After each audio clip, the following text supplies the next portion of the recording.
The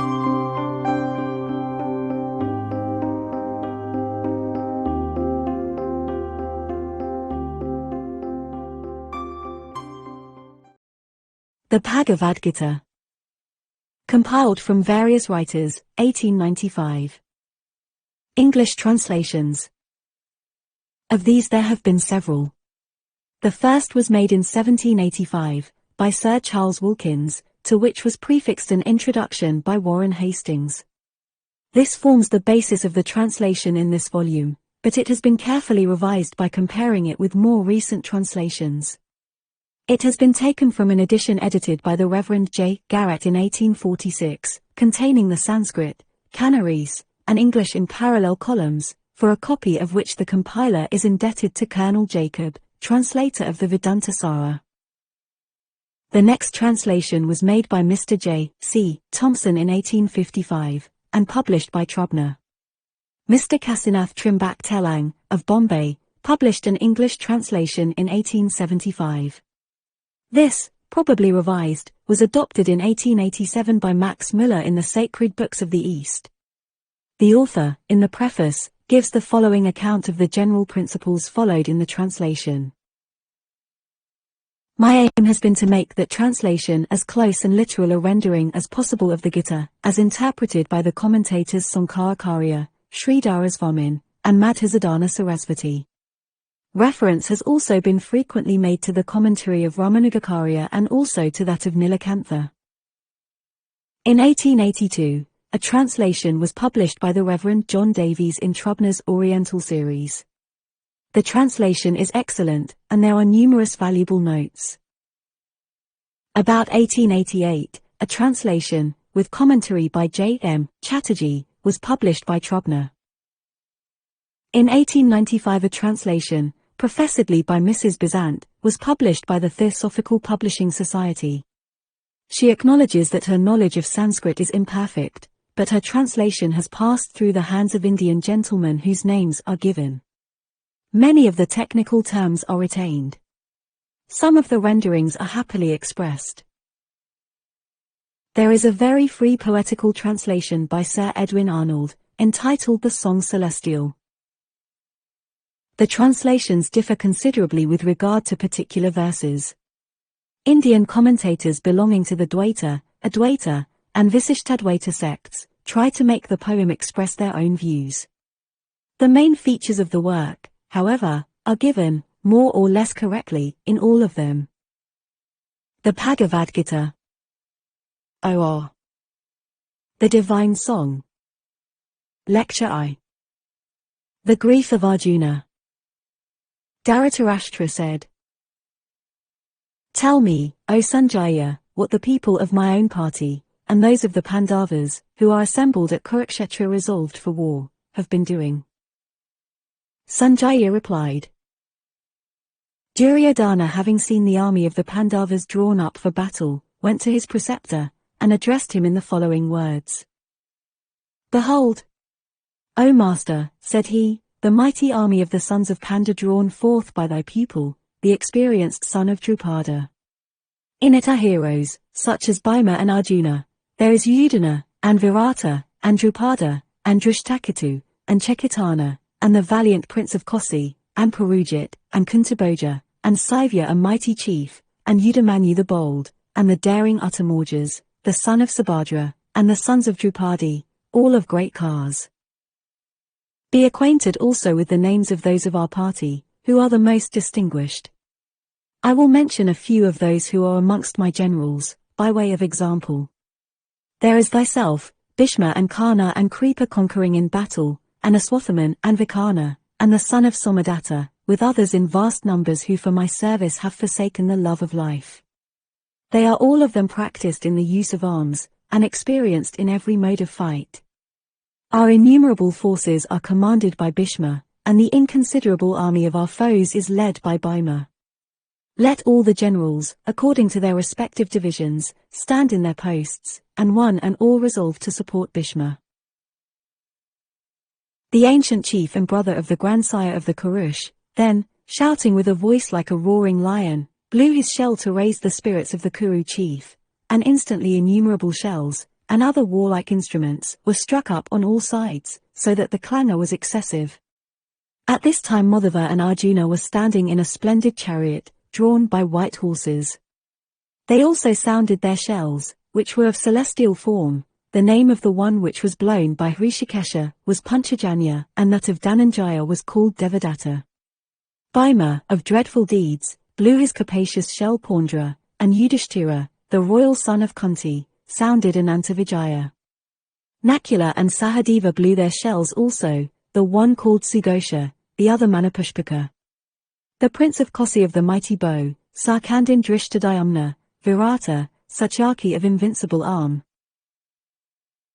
Drupada and the sons of his royal daughter, Krishna, with the son of Subhadra, and all the other chiefs and nobles, blew also their respective shells. So that their shrill-sounding voices pierced the hearts of the Kurush, and re-echoed with a dreadful noise from heaven to earth. In the meantime Arjuna, he whose ensign is an ape, perceiving that the sons of Dhritarashtra stood ready to begin the fight, and that the weapons began to fly abroad, having taken up his bow, addressed Krishna in the following words. I pray thee, O Achyuta, cause my chariot to be driven and placed between the two armies, that I may behold who are the men that stand ready, anxious to commence the bloody fight, and with whom it is that I am to fight, and who they are that are here assembled to support the vindictive son of Dhritarashtra in the battle. Sanjaya said. Krishna being thus addressed by Gudakesa, drove the chariot, and, having caused it to halt in the midst of the space in front of the two armies, bade Arjuna cast his eyes towards the ranks of the Kurush, and behold where stood the aged Bhisma, and Drona, with all the chief nobles of their party. He looked at both the armies, and beheld, on either side, none but grandsires, uncles, cousins, tutors, sons, and brothers, near relations or bosom friends. Then when he had gazed for a while and beheld such friends as these prepared for the fight, he was overcome by deepest pity, and uttered his sorrow in the following words. Arjuna said, having beheld, O Krishna, my kindred thus standing anxious for the fight, my limbs fail me, my mouth is dried up, the hair standeth on end upon my body, and all my frame trembleth. Even Gandiva, my bow, falleth from my hand, and my skin burneth. I am not able to stand, for my mind, as it were, turneth round. Also, O Keshava, I behold inauspicious omens on all sides. When I shall have destroyed my kindred, shall I longer look for happiness? I wish not for victory, Krishna, for dominion, or pleasure, for what is dominion, and the enjoyment of life, or even life itself, when those, for whom dominion, pleasure, and enjoyment were to be coveted, have abandoned life and fortune, and stand here in the field ready for the battle. Preceptors, fathers, sons as well as grandfathers, maternal uncles, fathers-in-law, grandsons, brothers-in-law, as also, other, relatives. These I do not wish to kill though they kill me, not even for the sovereignty of the three worlds, how much less then for this earth. Having killed the sons of Dhritarashtra, what pleasure, O destroyer of Madhu, can we enjoy? Should we destroy these felons we shall only incur sin. It therefore behoveth us not to kill such near relations as these. How, O Krishna, can we be happy after killing our own relatives? What if they, whose minds are depraved by the lust of power, see no sin in the extirpation of their race, no crime in the murder of their friends? Is that a reason why we should not resolve to turn away from such a crime, we who abhor the sin of extirpating the kindred of our blood? In the destruction of a family, the eternal rights of families are destroyed. By the destruction of rights, the tribe becometh impious. From the influence of impiety the females of a family grow vicious, and from women that are become vicious the confusion of castes arises. This confusion provideth hell both for those which are slain and those which survive, and their forefathers, being deprived of Pindas and water, fall from heaven. By the crimes of those who murder their own relations, saw cause of contamination and birth of caste confusion, the family virtue, and the virtue of a whole tribe is forever done away, and we have been told, O Krishna, that the habitation of those mortals whose generation hath lost its virtue, shall be in hell. Woe is me! What a great crime are we prepared to commit? Alas! That for the lust of the enjoyments of dominion we stand here ready to murder the kindred of our own blood. I would rather patiently suffer that the sons of Dhritarashtra with their weapons in their hands, should come upon me, and, unopposed, kill me unarmed in the field. Sanjaya said. Having spoken thus, Arjuna sat down in his chariot, and having put away his bow and arrows, his heart was overwhelmed with grief. Lecture 2. The Sankhya Yoga Doctrine. Sanjaya said. Krishna, beholding him thus overcome with pity, his eyes full of tears, and his heart oppressed with deep affliction, thus spoke. Krishna said. Whence, O Arjuna, cometh unto thee, thus standing in the field of battle, this unworthy weakness, excluding from heaven, and causing disgrace? Yield not thus to unmanliness, for it ill becometh one like thee. Cast off this base faint-heartedness, and stand up, O conqueror of foes. Arjuna said. How, O Krishna, shall I resolve to fight with my arrows in the field against such as Bhishma and Drona, who, of all men, are most worthy of my respect? I would rather beg my bread about the world, than be the murderer of my preceptors, to whom such reverence is due. Should I destroy such friends as these, I should partake of possessions, wealth, and pleasures, polluted with their blood. We know not whether it would be better that we should defeat them, or they us, for those, whom having killed, I should not wish to live, are even the sons and people of Dhritarashtra who are here drawn up before us. My compassionate nature is overcome by the dread of sin. Tell me truly what may be best for me to do. I am thy disciple, wherefore instruct me in my duty, who am under thy tuition, for my understanding is confounded by the dictates of my duty. And I see nothing that may assuage the grief which drieth up my faculties, although I were to obtain a kingdom without a rival upon earth, or dominion over the gods. Sanjaya said. Arjuna, having thus spoken to Krishna, and declared that he would not fight, was silent. Krishna, smiling, addressed the afflicted prince, standing in the midst of the two armies, in the following words. Krishna said. Thou grievest for those who are unworthy to be lamented, but thou speakest words of wisdom. The wise neither grieve for the dead nor for the living. I myself never was not, nor thou, nor all the princes of the earth, nor shall we ever hereafter cease to be.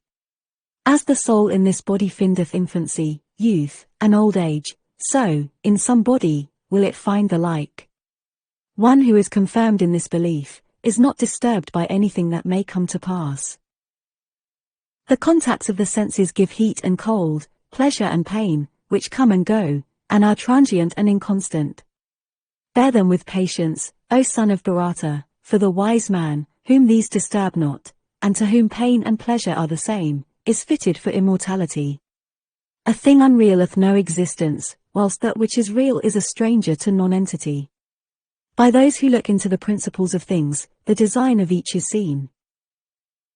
Learn that he by whom all things were formed is incorruptible, and that no one is able to effect the destruction of this thing which is imperishable. These bodies, which envelop the souls which inhabit them, which are eternal, incorruptible, and surpassing all conception, are declared to be perishable, wherefore, Arjuna, resolve to fight. The man who believeth that it is the soul which killeth, and he who thinketh that the soul may be destroyed, are both alike deceived, for it neither killeth, nor is it killed. It is not born, nor does it ever die, nor having existed before, does it exist no more. It is ancient, constant, and eternal, and is not to be destroyed in this its mortal frame. How can the man, who believeth that this thing is incorruptible, eternal, inexhaustible, and without birth, think that he can either kill or cause it to be killed? As a man throweth away old garments, and putteth on new, even so the soul, having quitted its old mortal frames, entereth into others which are new. The weapon divideth it not, the fire burneth it not, the water corrupteth it not, the wind drieth it not, it is indivisible, inconsumable, incorruptible, and is not to be dried away, it is everlasting, all-pervading, stable, immovable, and eternal, it is invisible, inconceivable, and unalterable, therefore, believing it to be thus, thou shouldst not grieve. But whether thou believest it of eternal birth and duration, or that it dieth with the body, still thou hast no cause to lament it. Death is certain to one that is born, and to one that dieth birth is certain. Wherefore it doth not behove thee to grieve about that which is inevitable. The former state of beings is unknown, the middle state is evident, and their future state is not to be discovered. Why then shouldst thou trouble thyself about such things as these? Some regard the soul as a wonder, whilst some speak and others hear of it with astonishment, but no one knoweth it, although he may have heard it described. This spirit being never to be destroyed in the mortal frame which it inhabiteth, it is unworthy for thee to be troubled for all these mortals. Regarding, too, thy proper duty, thou oughtest not to falter, for there is nothing better for a Kshatriya than a lawful battle. Happy are the Kshatriyas who find such a battle freely offered to them as an open door to heaven. But, if thou wilt not perform the duty of thy calling, and fight out the field, thou wilt abandon thy duty and thy honor, and be guilty of sin. Then men will proclaim thy eternal disgrace, and to a well-born man disgrace is worse than death. The generals of the armies will think that thy retirement from the field arose from fear, and thou wilt become despicable, even amongst those by whom thou wert wont to be respected. Thy enemies will speak of thee in words which are unworthy to be spoken, and depreciate thy courage and abilities. What can be more dreadful than this? If thou art slain thou wilt obtain heaven, if thou art victorious thou wilt enjoy a world for thy reward, wherefore, son of Kunti, arise and be determined for the battle. Make pleasure and pain, gain and loss, victory and defeat, the same, and then prepare for battle, thus thou shalt not incur sin. The doctrine here declared to you is according to the Sankhya system, hear now the Yoga teaching. Possessed of this knowledge, thou wilt cast off the bonds of action. In this there is no waste of effort, nor any disappointment. Even a little of it delivereth one from great fear. For those who enter on this path, son of Kuru, there is but one state of mind, but many branched and endless are the doctrines of the inconstant. Flowery speech is uttered by the unwise, who delight in the words of the Vedas, O son of Pritha. Saying, there is nothing but this. Whose souls are full of desires, whose goal is heaven, offering birth as the fruit of works, and prescribing many varied ceremonies for the attainment of pleasure and power. The state of mind consisting in steady contemplation does not belong to those who are devoted to pleasures and power. The Vedas deal with the three gunas, be thou free from the three gunas. O Arjuna, be free from the pairs of opposites, ever fixed on truth, without anxious care, and self-possessed. The knowing Brahman findeth as many uses in the whole Vedas collectively, as in a reservoir full flowing with water. Let the motive be in the deed and not in the fruit. Be not one whose motive for action is the hope of reward. Let not thy life be spent in inaction. Steadfast in devotion, perform thy duty, abandon all thought of the consequence, and make the event equal, whether it terminate in good or evil, for such an equality is called yoga. For work is far inferior to the devotion of the mind. Seek an asylum, then, in the mind, for the miserable and unhappy are so on account of the fruit of things. Men who are endued with true wisdom cast off both good or evil deeds. Therefore apply thyself to yoga. Yoga is wisdom in action. Wise men, who have abandoned all thought of the fruit which is produced from their actions, are freed from the chains of birth, and go to the regions of eternal happiness. When thy mind shall have passed through the snares of delusion, thou wilt attain to a disdain of what has been revealed or will be revealed hereafter. When thy mind, bewildered by sruti, shall stand unshaken fixed in contemplation, samadhi, thou shalt then attain to yoga. Arjuna said, What, O Krishna, is the mark of that wise and steady man who is fixed in contemplation? How may such a sage speak? Where may he dwell? How may he act? Krishna said, A man is said to be confirmed in wisdom, when he forsaketh every desire which entereth into his heart, and of himself is happy, and contented in himself. His mind is undisturbed in adversity, he is happy and contented in prosperity, and he is a stranger to anxiety, fear, and anger. Such a wise man is called a muni.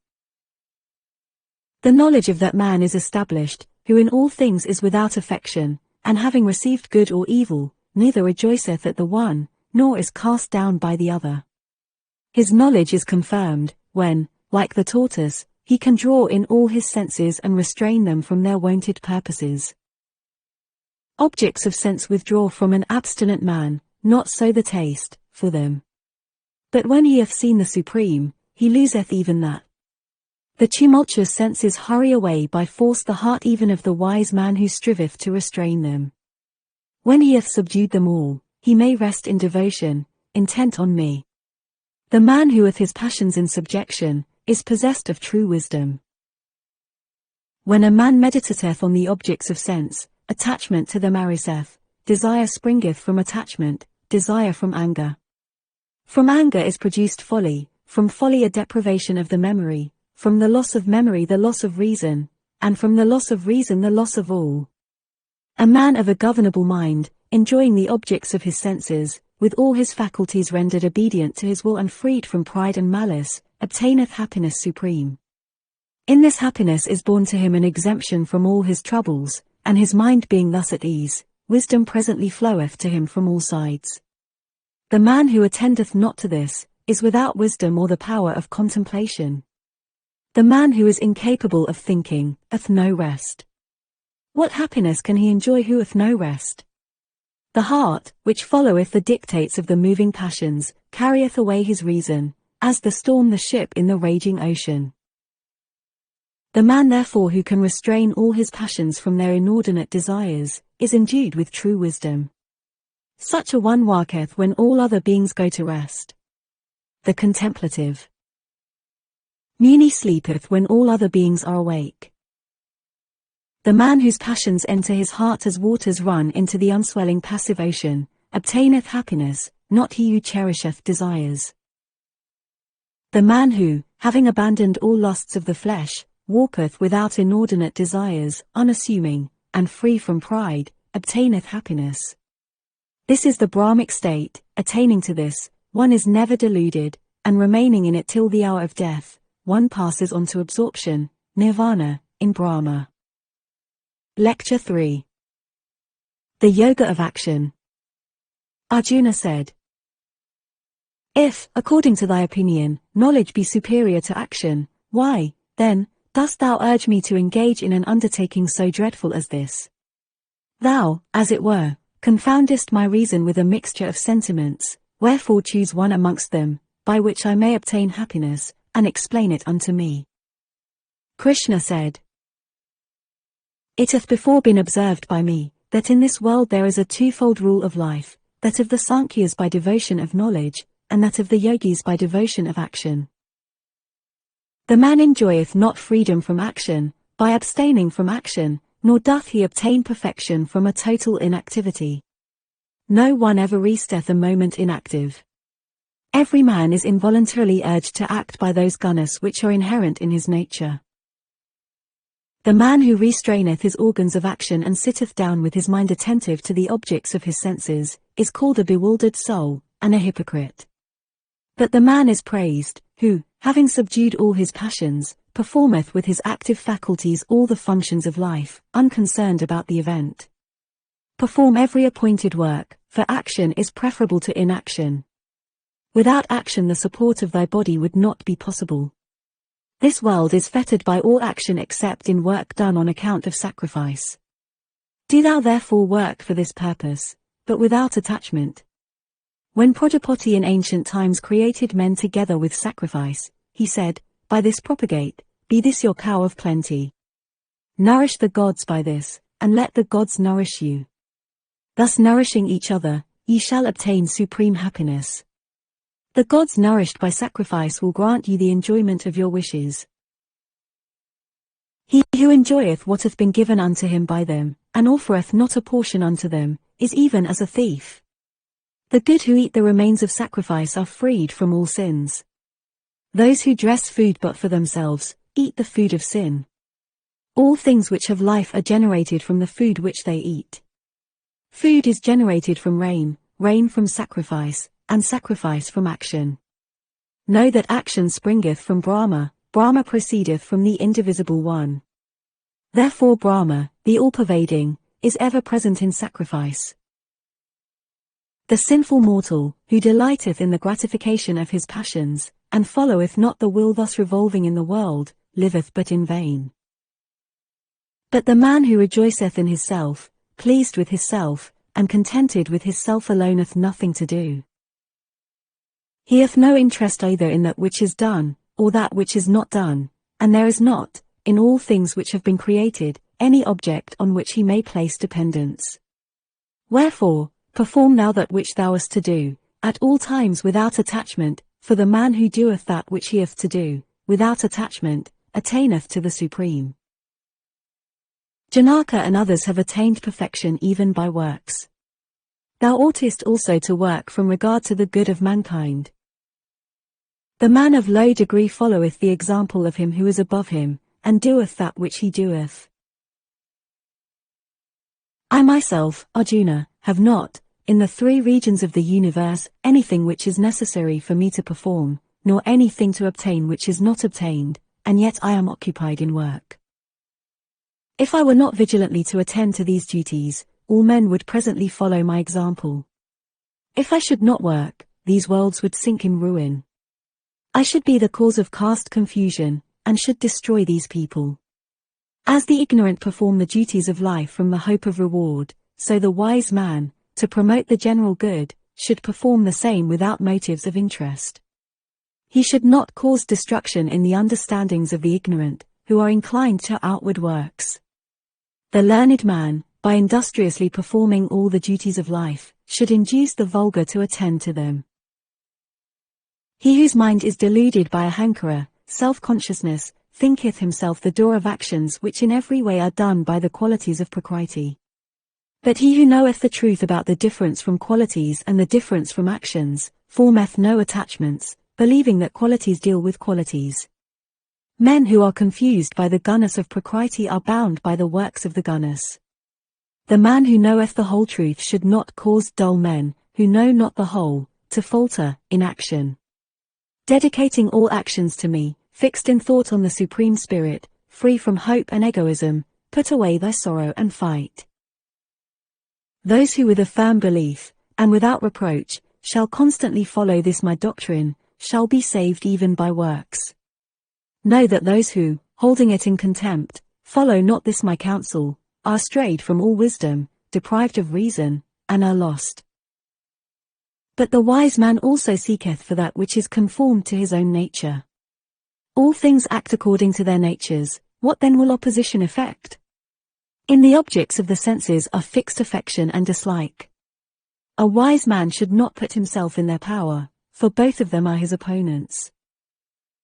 One's own duty, dharma, though defective, is better than another's duty well performed.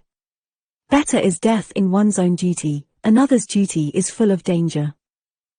Arjuna said, by what, O Krishna, is man constrained to commit offences? He seems as if, contrary to his wishes, he was impelled by some secret force. Krishna said, it is desire, it is wrath, born from the quality of passion, rajas, it is insatiable, full of sin. That is our foe in this world. As fire is covered by smoke, a mirror by dirt, as a fetus is enveloped in the womb, so the world is enveloped by this.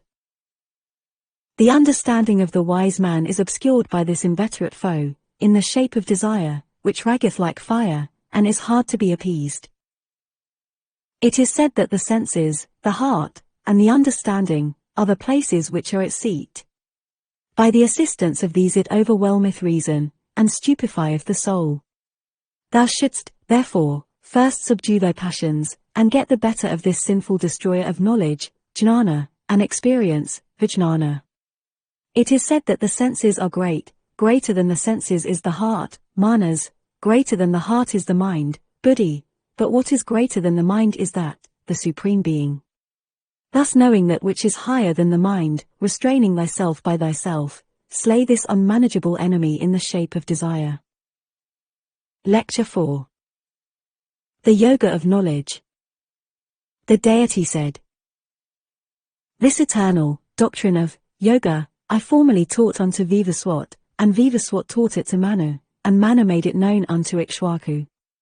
Being delivered down from one unto another, it was studied by the Rajoshis, until at length, in the course of time, this yoga was lost.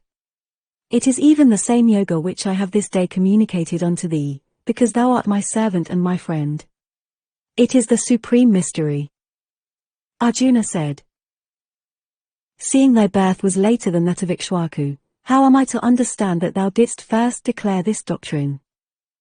Krishna said, "Both I and thou have passed through many births. Mine are known unto me, but thou knowest not thine.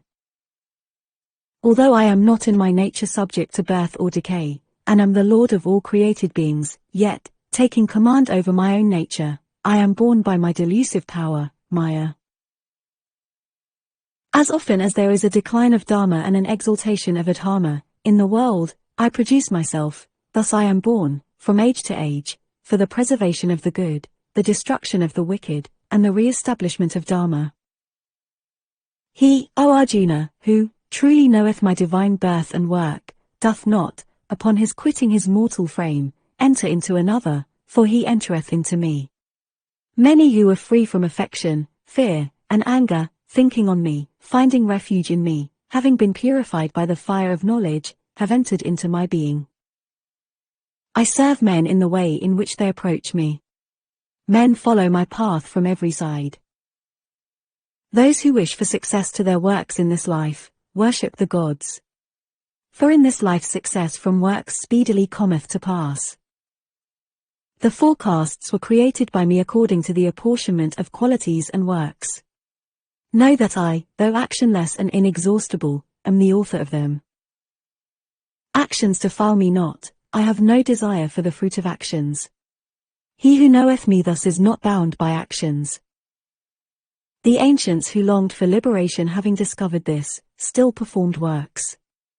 Wherefore perform thou works, even as they were performed by the ancients in former times. The learned even are puzzled to determine what is work, and what is not. I will tell thee what that work is, by knowing which thou wilt be delivered from misfortune. The natures of action, forbidden action, and inaction must be well understood. The path of action is obscure. He who can see as it were, inaction in action, and action in inaction, is wise amongst mankind. He is a perfect performer of all duty. Wise men call him learned whose every undertaking is free from the idea of desire, and whose actions are consumed by the fire of knowledge. Abandoning the desire of a reward of his actions, always contented and self-reliant, although he may be engaged in a work, he, as it were, doeth nothing. Unsolicitous, of a subdued mind and spirit, rejecting all surroundings and performing merely bodily work, he committeth no offense. Contented with whatever he may receive, unaffected by the pairs of opposites, pleasure and pain, etc., free from envy, the same in good and evil fortune, he, though he worketh, is not bound. The work of him in whom attachment is dead, who is freed, whose mind is fixed on knowledge, who performeth actions for the purpose of sacrifice, cometh altogether unto nothing. Brahma is the oblation, Brahma is the sacrificial butter, Brahma is in the fire, by Brahma is the offering made. Into Brahma will he enter who meditateth on Brahma in his work. Some devotees offer up sacrifice to the gods, others offer sacrifice by sacrificing only in the fire of Brahma. Others sacrifice hearing and the other senses in the fire of self-restraint, others sacrifice sound and the other objects of sense in the fire of the senses. Others again sacrifice all the functions of the senses and life breaths in the fire of self-restraint, kindled by knowledge. Others, also, sacrifice by their wealth, or by austerities, by yoga, by silent study, and knowledge.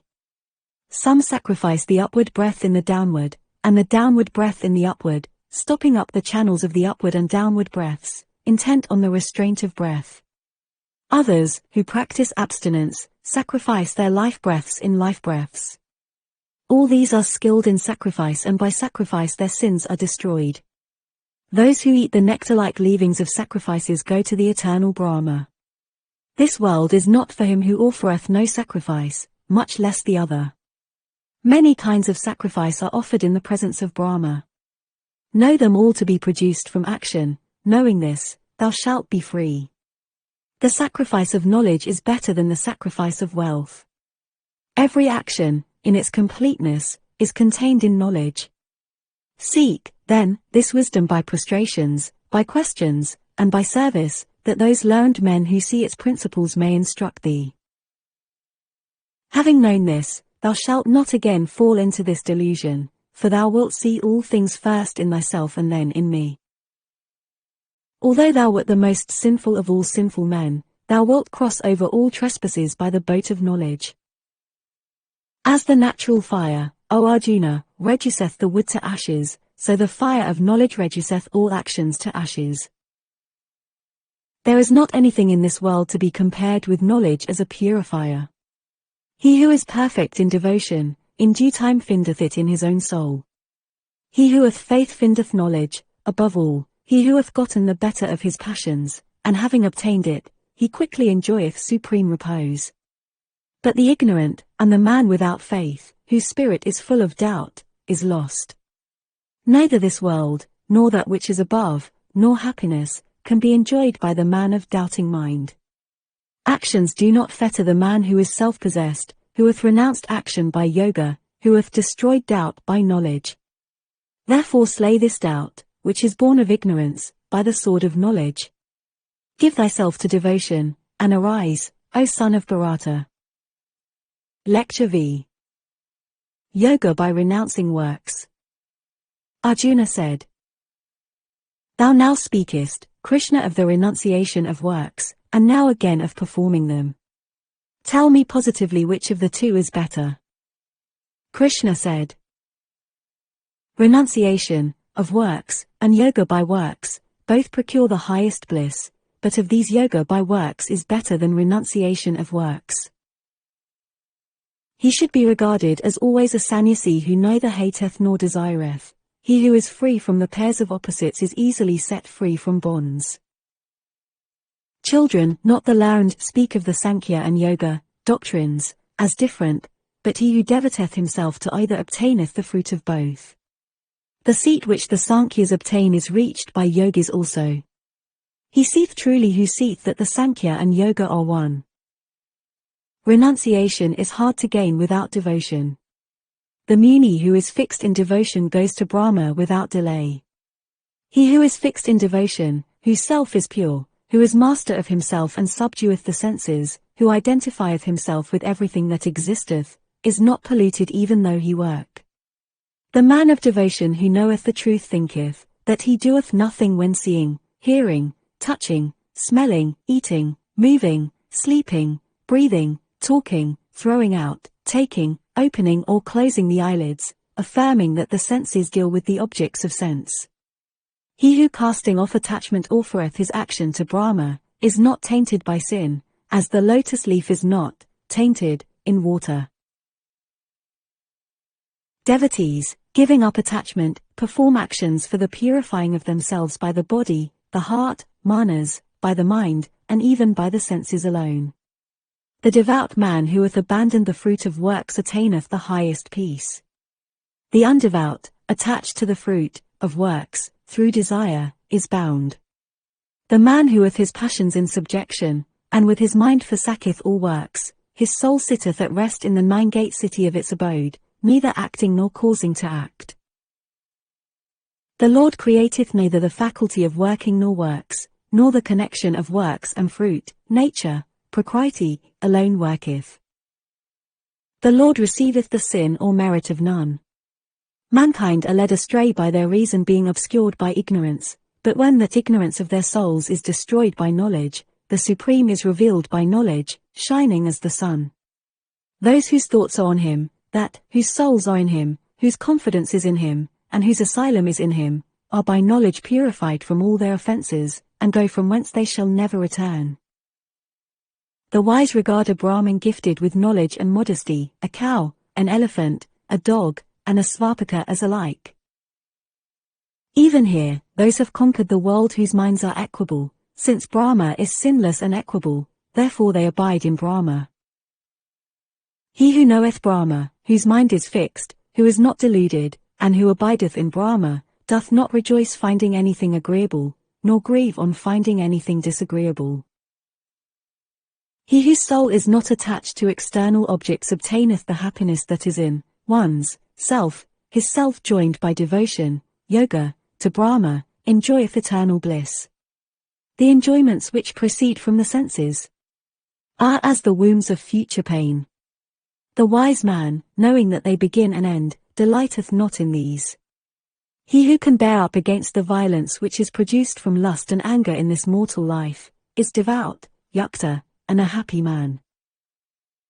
The man who is happy in his heart, at rest in his mind, and enlightened within, is a yogi, one with Brahma, and findeth nirvana in him. Such rishis as are purified from their offences, freed from doubt, of subdued minds, and interested in the good of all mankind, obtain nirvana in Brahma. Such as are free from lust and anger, of humble minds and subdued spirits, and who know the soul, are near to nirvana in Brahma. The muni who excludeth, from his mind, external objects, concentrating, the visual power between the brows, and making the upward and downward life breaths, ever sending both through the nostrils, who restraineth the senses, mind and understanding, intent on final emancipation, from whom desire, fear, and wrath have departed, is indeed forever free, from birth and death. He knowing me to be the enjoyer of sacrifices and austerities, the mighty Lord of all the worlds, and the friend of every living being, attaineth to peace. Lecture 6. Yoga by self-restraint. Krishna said, He is both a yogi and a sannyasi who performeth that which he hath to do independent of the fruit thereof, not he who liveth without the sacrificial fire and without action. Learn, O son of Pandu, that what they call renunciation is the same with yoga. He cannot be a yogi, who hath not renounced all worldly schemes. Works are said to be the means by which a man who wisheth, may attain devotion, so rest is called the means for him who hath attained devotion. He who is not attached to the objects of the senses or to works, renouncing all fancies, is called a perfect yogi. He should raise himself by himself, he should not suffer his soul to be depressed. Self is the friend of self, and, in like manner, self is its own enemy. Self is the friend of him who by himself hath conquered self, but to him who hath not restrained himself, self becometh an enemy. The soul of him who is self-restrained and placid, is self-contained in heat and cold, in pain and pleasure, in honor and disgrace. The yogi who is content with divine and human knowledge, who is unmoved by any vexations of the world, whose senses are subdued, and to whom a clod, a stone, or gold are alike, is called a perfect devotee, yukta. He is esteemed highest who thinketh alike about companions, friends, enemies, strangers, the indifferent, foreigners, and relations, yet to good and evil men. Let the yogi constantly practice devotion fixed in a secluded spot alone, with his mind and self subdued, without expectations and without belongings. Fixing his seat firmly in a clean spot, neither high nor low, covered with a cloth, a deerskin and kusar grass. There fixing his heart, manas, on one object, restraining his thoughts, senses and actions, seated on that seat he should practice yoga for the purifying of the self. Holding his body, head, and neck, even and unmoved, remaining steady, looking at the tip of his nose and not looking around, tranquil in soul, free from anxiety, and adhering to the rules of Brahmacharis, he should restrain his mind, concentrate it on me, and sit down engaged in devotion, meditating and intent on me. The yogi, thus constantly devoting his self to abstraction, whose mind is restrained, attaineth peace, the supreme nirvana. That is in me devotion is not for him who eateth too much, or for him who eateth too little, nor for him who sleepeth too much, or who is ever wakeful. The devotion which destroyeth trouble belongeth to him who is moderate in eating and in recreation, whose inclinations are moderate in action, and who is moderate in sleep. When he fixeth his well-restrained thoughts on himself alone, and is indifferent to every object of desire, then he is called devoted. Yakta. The yogi of a subdued mind, thus employed in the exercise of his devotion, is compared to a lamp, standing in a place without wind, which flickereth not. When the mind is at rest, restrained by the practice of yoga, and when seeing the self by the self, is pleased in the self, he becometh acquainted with that boundless pleasure which is far more worthy of the understanding than that which ariseth from the senses, depending upon which, the mind moveth not from its principles. Which having obtained, he respecteth no other acquisition so great as it, on which depending, he is not moved by the severest pain. This disunion from the conjunction of pain is called yoga. This yoga must be practiced with steadiness and a resolute heart. When he hath abandoned every desire that ariseth from the imagination, and subdued with his mind every inclination of the senses, he may, by degrees, find rest, and having, by a steady resolution, fixed his mind within itself, let him cease to think. Wheresoever the unsteady mind wandereth, he should subdue it, bring it back, and place it on the self. Supreme happiness attendeth the man whose heart is thus at peace, whose passions are thus subdued, who is one with Brahma, and free from sin. The man who is thus constantly in the exercise of the soul, and free from sin, enjoyeth the eternal happiness of union with Brahma. The man whose mind is endued with this devotion, and looketh on all things alike, beholdeth the Supreme Soul in all things, and all things in the Supreme Soul. He who beholdeth me in all things, and beholdeth all things in me, I forsake not him, and he forsaketh not me. The yogi who worshippeth me as abiding in all things, holding that all is one, dwelleth in me, however he may be living. The man, O Arjuna, who, from what passeth in his own breast, whether it be pain or pleasure, beholdeth the same in others, is esteemed the best yogi. Arjuna said, From the fickleness of our natures, I conceive not the permanent duration of this doctrine of equanimity which thou hast told me. The mind, O Krishna, is naturally unsteady, turbulent, strong, and stubborn. I esteem it as difficult to restrain as the wind.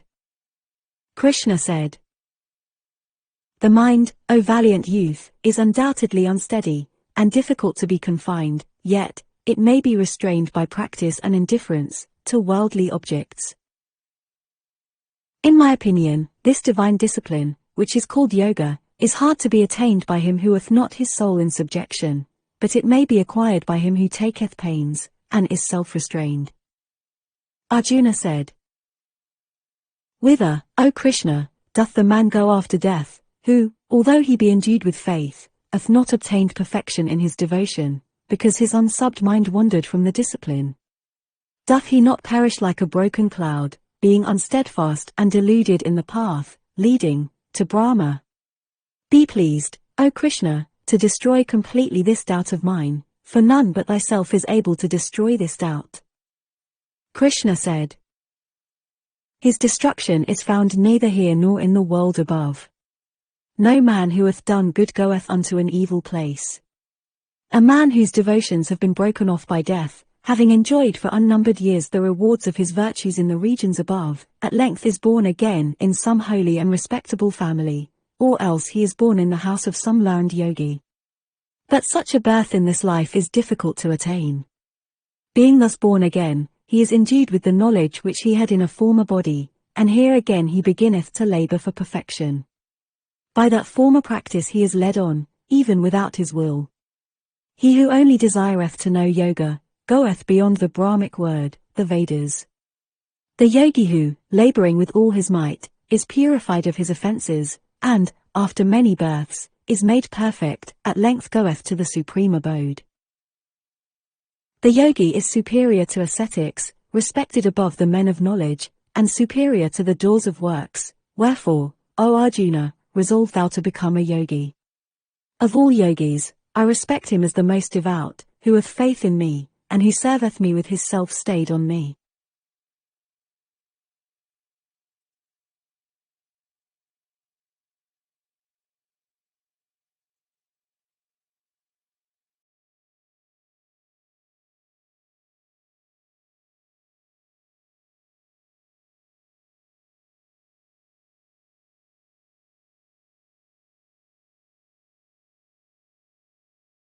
The Bhagavad Gita. Compiled from various writers, 1895. Lecture 7. Yoga through spiritual discernment. Krishna said, "Hear, O Arjuna, how having thy mind attached to me, being in the exercise of devotion, and making me alone thy asylum, thou wilt, without doubt, become acquainted with me. I will instruct thee in this wisdom and learning without reserve, which having learnt, there is not in this life anything further to be known. A few amongst 10,000 mortals strive for perfection, and but a few of these who strive and become perfect, know me according to my nature. Earth, water, fire, air, ether, the heart, manas, and also the mind, buddhi, and egoism, ahankara, these form the eightfold division of my material nature, prakriti. This is the lower nature, but know now my other higher nature, the living principle by which the universe is sustained.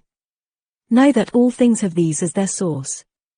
I am the producer and the destroyer of the whole universe. There is nothing else higher than myself. All this is strung together in me as a row of pearls upon a string. I am taste in the waters, I am the light in the sun and moon, I am Om in all the Vedas, sound in ether, the masculine force in man. I am the sweet smell in the earth, the brightness in the fire, the vital principle in all beings, and the austerity, tapas, of ascetics. Know that I am the eternal seed of all things that exist. I am the intellect of the intelligent, the splendor of the splendid. I am the strength of the strong, free from desire, karma, and passion, rajas. I am desire in living beings not forbidden by Dharma.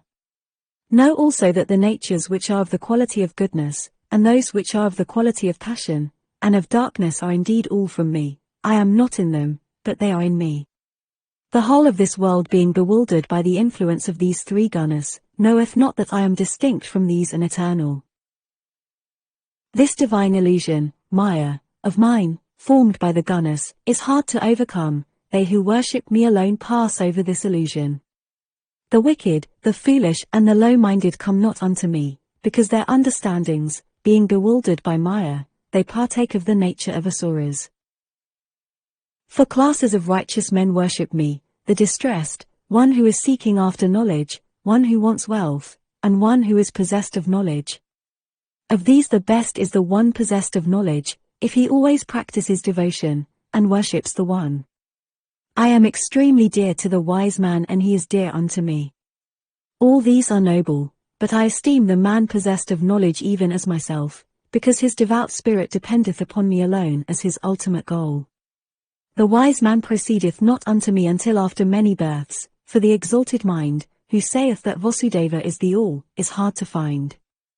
Those whose understandings are drawn away by this and that pursuit, go unto other gods, observing divers rites, constrained by their own natures. If anyone, worshipping with faith, desire to worship any deity, I make that faith of his steady. Possessed of that faith, he seeketh to propitiate the deity in that form, and obtaineth from him the benefits which he desireth, though they are really given by me. But the gain of these men of narrow minds is perishable. Those who sacrifice to the gods, go to the gods. Those who worship me, come to me.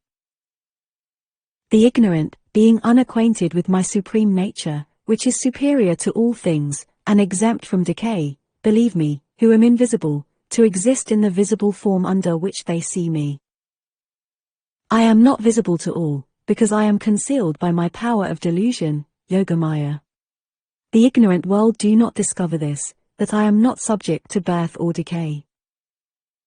I know, O Arjuna, all the beings that have passed, all that are present, and all that shall hereafter be, but there is not one amongst them who knoweth me. All beings are bewildered in this world by the delusion caused by the pairs of opposites, arising from desire and aversion. But the men who are pure in their deeds, in whom sin is dead, freed from the delusion of opposites, and firm in their beliefs, worship me. Those who finding refuge in me strive for deliverance from old age and death, know the Brahma, the Supreme Spirit, Adhyatma, and all karma. The men devoted in mind who know me as Adibhuta, Lord of beings, as Adhideva, Lord of gods, and as Artyajna, Lord of sacrifice, known me indeed at the time of departure from this world. Lecture 8. The Yoga of the Supreme Eternal Brahma. Arjuna said, "What is that Brahma? What Adhyatma, and what is karma, work, action? What is that called Adhibhuta, and that called Adhideva? Who is Artyajna and how here in this body? How do self-restrained men know thee at the time of their decease?" Krishna said, "Brahma is the supreme, the indestructible, his own nature is called Adhyatma. The emanation that causeth the birth of all living beings is called karma, work. Adhibhuta is my perishable nature, and Adhideva is the male, creative, principle, Purusha. The Artyajna is I myself in this body.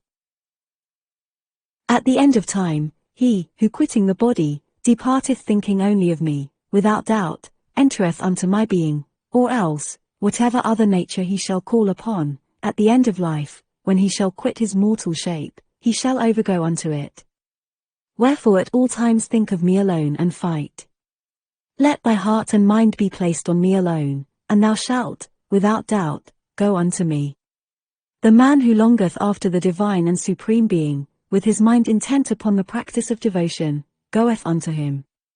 The man who shall in his last hour meditate on the ancient sage, the ruler, smaller than an atom, the preserver of all, unimaginable in form, shining like the sun above the darkness, with unwavering heart, and by the force of yoga, draweth his breath together between his eyebrows, that man goeth to this supreme divine being. I will now briefly explain to thee that path which they who know the Veda call imperishable, which the men of subdued minds and conquered passions enter, and which, desirous of knowing, they live the lives of Brahmacharyans. He who hath closed with the gates of the senses, confined his heart.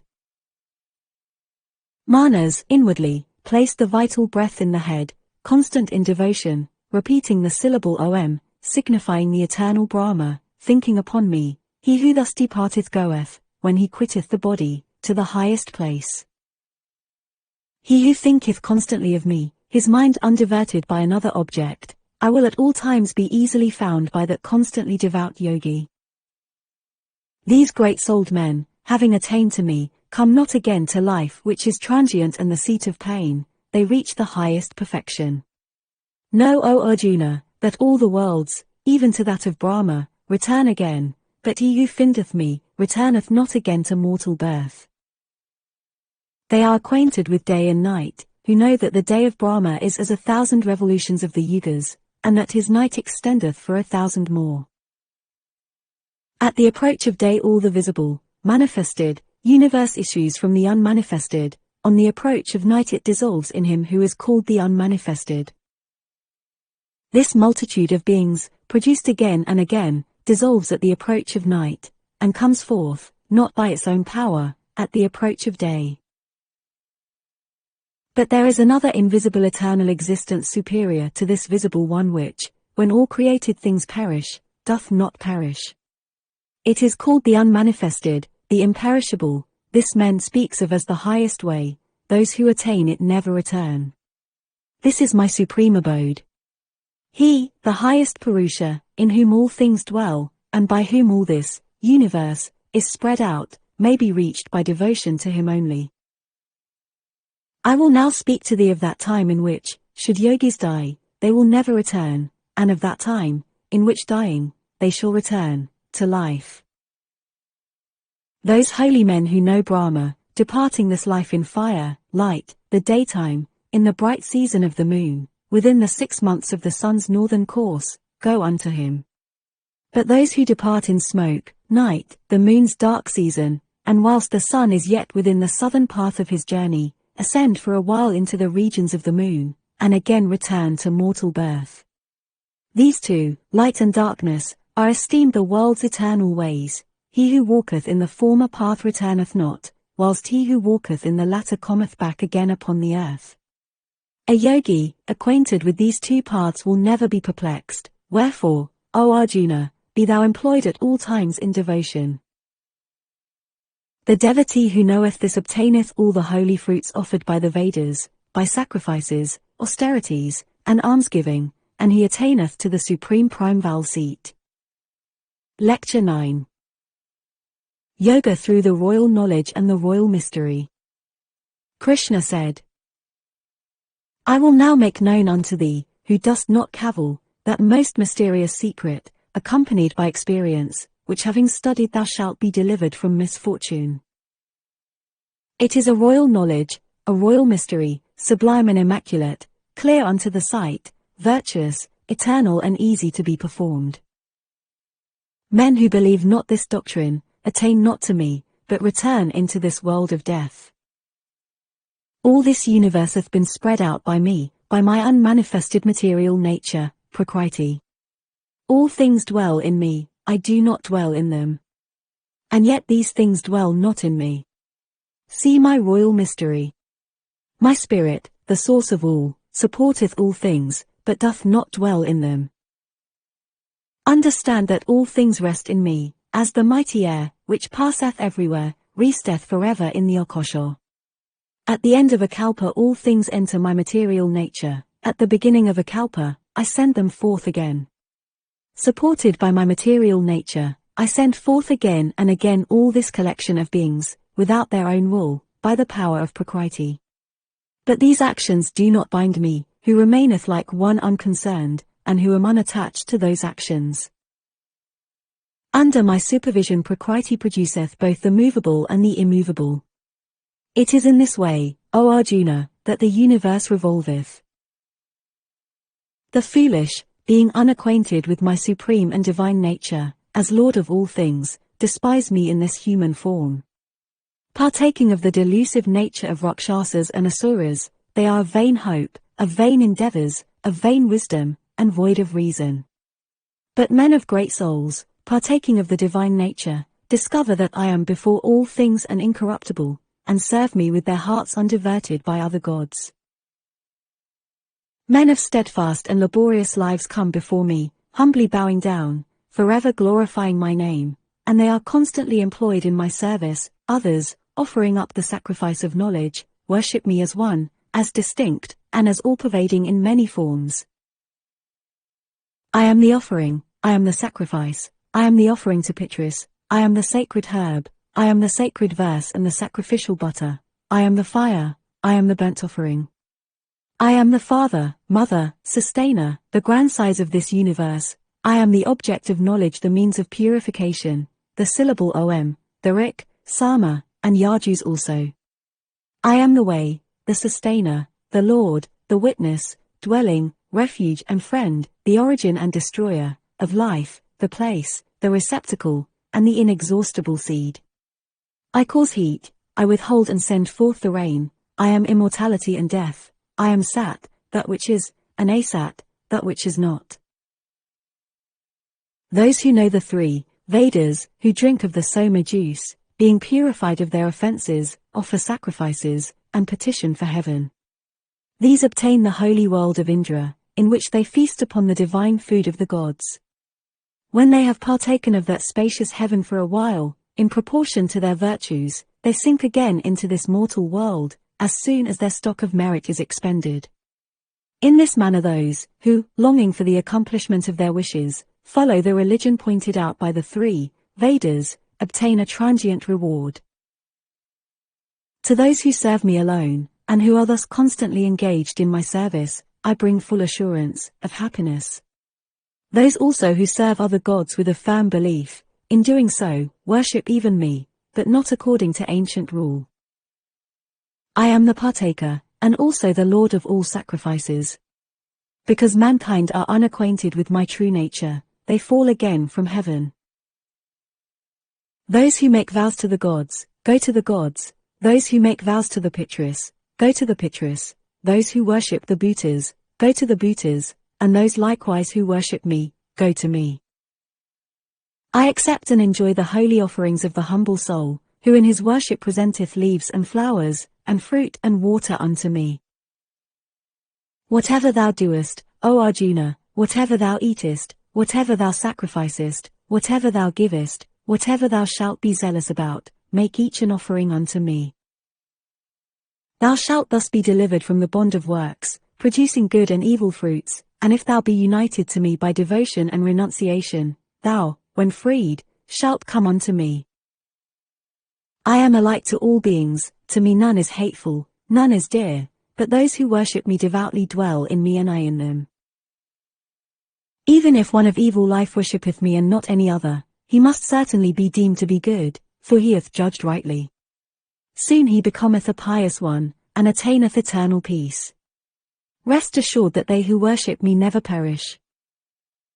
For even those of sinful birth, women, Vaishyas, and Sudras likewise resorting to me attain the supreme goal. How much more then holy Brahmins and pious Rajoshis who are my devotees? Having come into this transient unhappy world, worship me. Fix thy heart, Manas, on me, become my devotee, my worshipper, reverence me, and thus making me the supreme object, thou wilt come to me. Lecture X. Yoga by the Divine Perfections. Krishna said, Hear again, O large-armed one, my supreme words, which I will speak unto thee, who art well pleased, because I am anxious for thy welfare. Neither the hosts of Suras nor the great rishis know of my birth, because I am the origin of all the gods and great rishis. The mortal who knoweth me, as unborn and without beginning, the mighty Lord of the world, is undeluded, and is freed from all sin.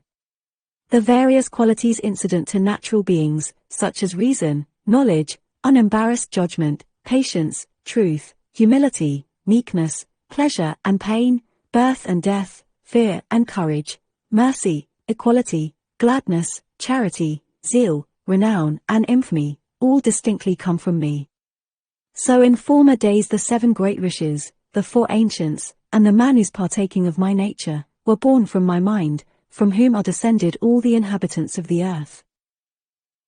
He who knoweth truly this preeminence and mystic power of mine, is without doubt endued with an unerring devotion. I am the creator of all things, and all things proceed from me. Those who are endued with spiritual wisdom believe this and worship me, their very hearts and minds are in me, they rejoice amongst themselves, and delight in speaking of my name and teaching one another my doctrine. I gladly inspire those who are constantly employed in my service, with that mental devotion, Buddha Yoga, by which they come unto me. And, in compassion, dwelling in their souls, I dissipate the darkness of their ignorance with the light of the lamp of wisdom. Arjuna said, Thou art the supreme Brahma, the supreme abode, the holiest of the holy, the eternal Purusha, first of gods, the unborn, the Lord.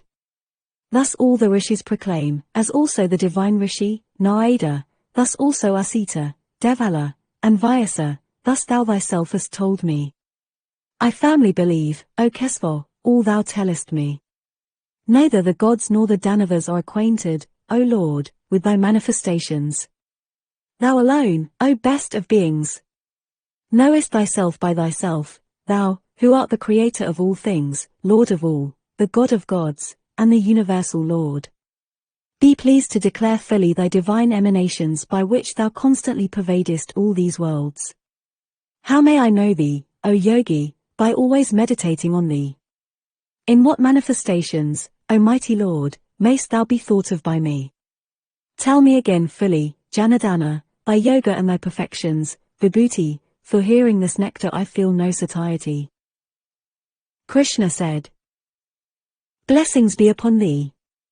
I will make thee acquainted with only the chief of my divine emanations, as the extent of my nature is infinite. I am the self seated in the hearts of all beings. I am the beginning, the middle, and also the end of all beings. Among the Adityas I am Vishnu, among shining bodies the resplendent Sunday. I am Marikai among the Maruts, and the moon among the constellations. Among the Vedas I am the Samaveda, I am Indra among the gods, of the senses I am the Manas, in living beings, the intellect, Buddhi. I am Sankara among the Rudras, and Vitesa among the Yakshas and Rakshasas. Of the Vasus I am Pavaka, fire, of mountain peaks I am Meru. Amongst domestic priests know that I am Vrihaspati, amongst warriors I am Skanda, and amongst waters I am the ocean. I am Brigu amongst the great rishis, and of words the syllable, Om. Of sacrifices, I am the Japa sacrifice, amongst firmly fixed mountains, the Himalaya. Among the trees I am Aswatha, and of divine rishis Narada. Of Gandharvas I am Chitraratha, among the perfect ones the Muni Kapila. Know that amongst horses I am Uchchaisravas, born of Amrita. Of elephants, Airavata, and among men, the king. Among weapons I am the Vajra, thunderbolt, of cows the Kamaduk, I am the progenitor Kandapa, of serpents I am Vasuki. Among Naga snakes I am Ananta, among beings of the waters, Vayuna. Of the Pitris I am Ariyama, and of judges, Yama. Among the Daityas I am Prahada, of things that measure, I am Kala, time. Of wild beasts I am the lord of beasts, lion or tiger, and Vinateya of birds. Of purifiers I am the wind, of those that bear weapons, Rama. Of fishes I am Makara, and of rivers I am the Ganges. Of emanations, creations, I am the beginning and the end, and also the middle. Among sciences I am the science of Adhyatman, of orators I am speech. I am the letter A among letters, the Dwandwa. In compound words, I am also endless time, I am the supporter whose face turns everywhere. I am death that seizes all, and the origin of all to come. Among female words I am fame, fortune, speech, memory, intelligence, constancy, and patience. Among the songs of the Sama Veda I am the Vrihatsaman, the Gayatri among meters. Of months I am the Margashirsha, and of seasons the flowery spring. Of cheats I am the game of dice and the splendor of the splendid. I am victory, I am perseverance, I am the goodness of the good. Of the race of Vrishni I am Vasudeva, of the Pandavas the subduer of wealth, Arjuna. Of the Munis I am Vyasa, and of wise men, Usana, the sage. I am the rod of those who restrain, and the policy of those who wish to conquer. Of secret things I am silence, and knowledge of those who know. I am, in like manner, O Arjuna, that which is the seed of all things in nature, and there is not anything, movable or immovable, that can exist without me. My divine perfections are without end, and the many which I have mentioned are only by way of example. And learn, O Arjuna, that everything which is worthy of distinction and preeminence, is the produce of a portion of my glory. But what, O Arjuna, hast thou to do with this manifold wisdom? I stand supporting all this by only a single part of myself. Lecture 11. The manifestation of the universal form. Arjuna said, This discourse of the supreme mystery, called Adhyatma, which thou hast spoken for my benefit, hath taken away my delusion. I have heard from thee, O lotus-eyed, a full account of the creation and destruction of all things, and also of the mightiness of thy inexhaustible spirit. According as thou declarest thyself to be, O Supreme Lord, I desire to see thy form as Ishvara, O best of beings. If thou thinkest that it may be beheld by me, O Lord of Yoga, show me thy imperishable self. Krishna said, Behold my forms, by hundreds, and by thousands, various, heavenly, diverse in color and shape. See the Adityas, Vasus, Rudras, the two Ashwins and the Maruts also. See wonders, in numbers never seen before. Behold, in this my body, the whole world animate and inanimate, and all things else thou hast a mind to see. But as thou art unable to see with these thy natural eyes, I give thee a divine eye. Behold my divine mystery. Sanjaya said, Having thus spoken, O King, Hari, the great Lord of Yoga, showed to Arjuna his supreme form as Ishvara. With many mouths and eyes, with many wonderful sights, with many heavenly ornaments, bearing many heavenly weapons, wearing heavenly garlands and vestments, anointed with heavenly unguents, that all marvelous, form, shining, boundless, whose face is turned on every side. If the luster of 1,000 suns were to burst forth at once in the sky, that would be like the splendor of that mighty one. There the son of Panda then beheld in the body of the god of gods, the whole universe in one, and divided into many parts. Then Dhananjaya was overwhelmed with wonder, and his hair was raised on end. He bowed down his head before the god, and thus addressed him with joined hands. Arjuna said, O God, within thy body I see all the gods, as also all the varied hosts of living beings and the Lord Brahma seated in his lotus throne, and all the rishis, celestial snakes. I see thee, of countless forms, possessed of many arms, stomachs, mouths, and eyes on all sides, but I can neither discover thy beginning, thy middle, nor thy end, O universal Lord of all forms. I see thee with a crown, and armed with mace and discus, a mass of glory, darting refulgent beams around. I see thee, difficult to be seen, shining on all sides with light immeasurable, like the burning fire or glorious Sunday. Thou art the Supreme Being, incorruptible, worthy to be known. Thou art the prime supporter of the universe. Thou art the never-failing and eternal guardian of religion. Thou art from all beginning, and I esteem thee the everlasting cause. I see thee without beginning, without middle, and without end, of valor infinite, of arms innumerable, the sun and moon thy eyes, thy mouth a blazing fire, and the whole world shining with thy reflected glory. The space between the heavens and the earth is possessed by thee alone, and every point around, the three worlds, O mighty Spirit. Behold the wonders of thy awful countenance with troubled minds. Of the celestial hosts, some I see fly to thee for refuge, whilst some, afraid, with joined hands sing forth thy praise. The Maharshis and Siddhas cry Swasti, glorifying thy name with abundant songs of praise. The Rudras and Adityas, the Vasus, the Saryas, the Viswas, the two Ashwins, the Maruts, the Ushmapas, with the groups of Gandharvas, Yakshas, demons, and Siddhas all stand gazing on thee amazed. Seeing thy mighty form, with many mouths and eyes, with many arms, legs, and feet, with many stomachs and jaws set with fearful teeth, the worlds alike with me are terrified.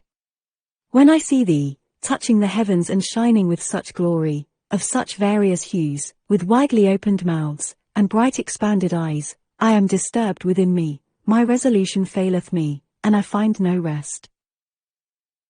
Having beholden thy dreadful teeth, and gazed on thy countenance, emblem of time's last fire, I know not which way to turn.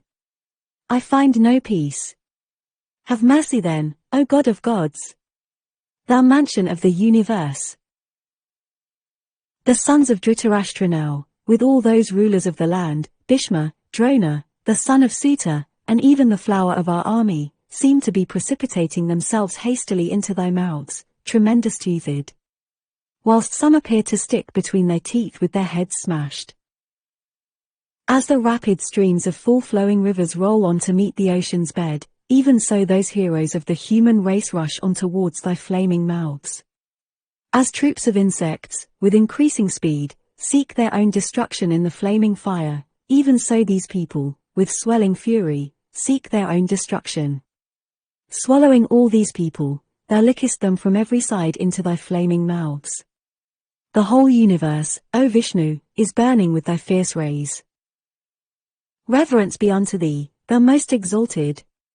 Deign to make known to me who thou art in this awful form.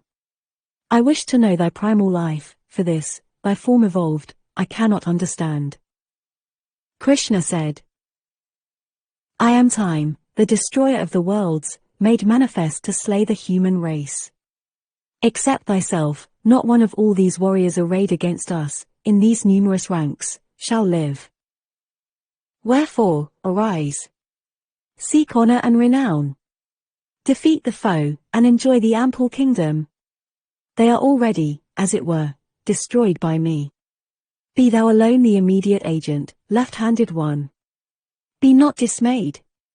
Kill Drona, and Bhishma, and Jayadratha and Karna, and all the other heroes of the war already killed by me. Fight! And thou shalt defeat thy rivals in the field. Sanjaya said. When he who weareth a coronet, Arjuna, heard these words of Kesava, he saluted him with joined hands, and addressed him in broken accents, and bowed down terrified before him. Arjuna said, The universe, O Krishna, rejoiceth because of thy renown, and is filled with zeal for thy service. The Rakshasas are terrified and flee on all sides, whilst the Siddhas bow down in adoration before thee. And wherefore should they not, O Supreme Soul, bow down before thee, who, greater than Brahma, art the first cause, eternal God of gods, the world's abode? Thou art indestructible being, that which is not, and what is beyond them. Thou art the first of gods, the ancient Purusha, the supreme supporter of the universe. Thou art the knower and the known, the supreme mansion. By thee, O infinite form, the universe is pervaded. Thou art Vayu, Yama, Agni, Vayuna, the moon, Prajapati, and grandsire. Hail to thee, 1,000 times all hail. Again and yet again, all hail to thee. Hail to thee from before, hail to thee from behind, hail to thee from all sides, O mighty all. Infinite is thy power and glory. Thou pervadest all things, wherefore thou art all things. If thinking thee my friend I cried lightly, O Krishna, O Yodhava, or O friend, not knowing that greatness, and careless in the fondness of my love, if jesting I have shown you disrespect at play, sleeping, sitting or at meals, alone, O sinless one, or with others, pardon me, O being inconceivable. Thou art the Father of all things animate and inanimate, thou art the sage instructor of the whole, worthy to be adored. There is none like unto thee, where, then, in the three worlds, is there one above thee? Wherefore I bow down, and, with my body prostrate upon the ground, crave thy mercy, Lord. Worthy to be adored, for thou shouldst bear with me, even as a father with his son, a friend with his friend, a lover with his beloved.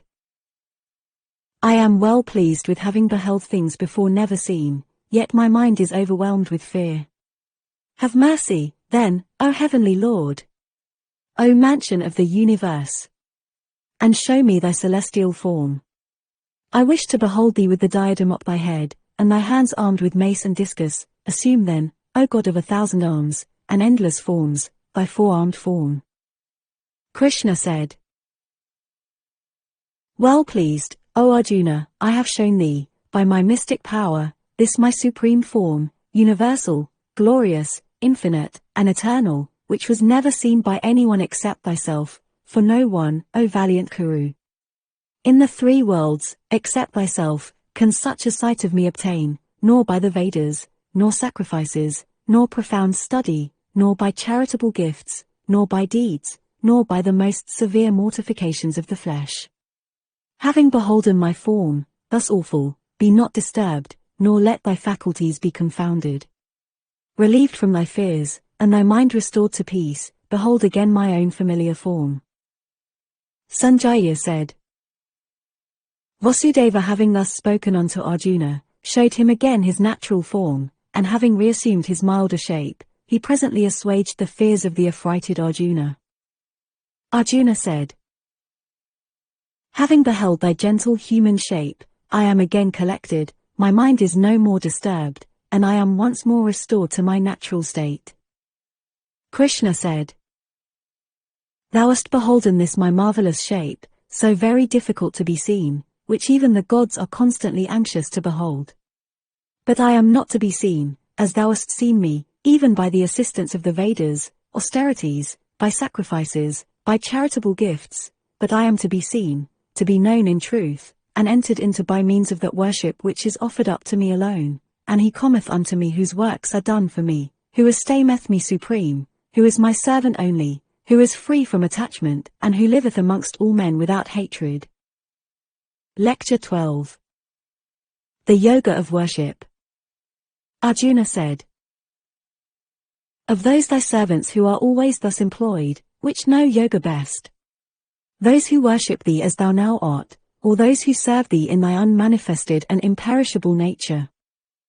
Krishna said, Those who having placed their minds in me, serve me with constant zeal, and are endued with steady faith, are esteemed the best devoted, yuktamas. They too who, delighting in the welfare of all nature, serve me in my incorruptible, ineffable, and invisible form, all-pervading, incomprehensible, dwelling on high, fixed and immovable, with subdued passions and mind, buddhi, equal-minded to all around, shall also come unto me. Those whose minds are attached to the unmanifested have the greater labor to encounter, because the path of the unmanifested is difficult to be found by embodied beings. They also who, preferring me, renounce all works for me, and, free from the worship of all others, contemplate and serve me alone, I presently raise them up from the ocean of this world of death, whose minds are thus attached to me. Place, then, thy heart on me, let thy mind be stayed on me, and thou shalt, without doubt, hereafter enter unto me. But if thou shouldst be unable, at once, steadfastly to fix thy mind on me, endeavor to find me by means of frequent devotion. If thou art not equal to frequent devotion, then perform works for my sake, for by performing works with me for their object, thou shalt attain perfection. But shouldst thou find thyself unequal to this task, put thy trust in me alone, be of humble spirit, and renounce the fruit of action. Knowledge is better than practice, meditation is better than knowledge, and renouncing the fruit of works than meditation. On renunciation peace follows close. He my servant is dear unto me, who is free from enmity, the friend of all nature, merciful, exempt from pride and egoism, the same in pain and pleasure, patient of wrongs, contented, constantly devout, of subdued passions, and firm resolves, and whose heart and mind are fixed on me alone. He also is my beloved of whom mankind are not afraid, and who of mankind is not afraid, and who is free from the influence of joy, impatience, and the dread of harm. He my servant is dear unto me who wants nothing, is just and pure, impartial, free from distraction of mind, and who hath renounced every enterprise. He also is worthy of my love, who neither rejoiceth nor findeth fault, who neither lamenteth nor coveteth, and, being my servant, hath renounced both good and evil. He also is my beloved servant, who is the same to friend and foe, in honor and in dishonor, in cold and in heat, in pain and pleasure, who is unsolicitous about the event of things, to whom praise and blame are as one, who is silent and pleased with whatever cometh to pass, homeless and who is of a steady mind. But those devotees who, endowed with faith, attend at the banquet of this sacred nectar, making me their highest aim and worshipping me, these are the dearest to me.